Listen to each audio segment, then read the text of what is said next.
In the early 1980s, video games became a significant part of computing culture in the society. Sherry Turkle, who wrote a book relevant to new media titled The Second Self, is a professor of social studies and computer technology. And she demonstrated the relationship between video games and different players. She tried to find out what role does video play in people's daily lives, while other media consider video games as bad influence. To find the answer, Turkle asked players about the experience of video games and the contact between players and games. She found that computer is not only a tool of playing, but also related to individual lives. More importantly, video games are now become the child's culture and the culture of simulation.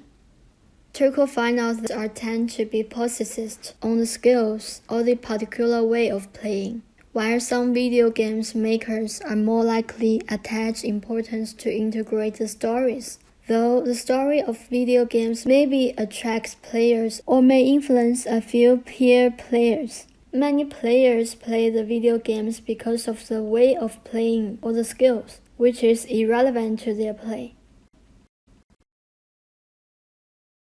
In this article, Sherry Turkle examines the impact of video games in the early 1980s and its introduction into the mainstream culture. She compares the technologies involved to specific predecessors in addition to individual examples through personal stories and experiences. Turkle begins the article debating the immense spread of the computer in the 1980s, claiming that the computer culture is a culture of rules and simulation, and uses video games as the primary example. Video games are often mislabeled as a form of mindless entertainment. However, Turkle argues otherwise because she believes that strategy and logic are a necessity in order to successfully play a video game and excel in it. As in, video games are not only about reaction times and hand-eye coordination. Turkle explains how obsession of certain individuals to achieve perfection in such simulated, rule-governed experiences can be the real danger rather than mindless play.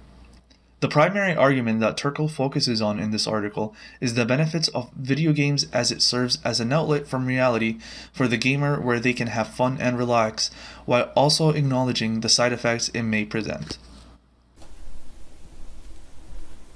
As the graphic technology developing on the computer, the video game becomes more and more realistic.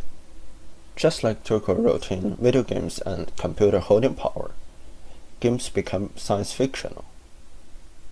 People usually played arcade games in the past. Those games were simple.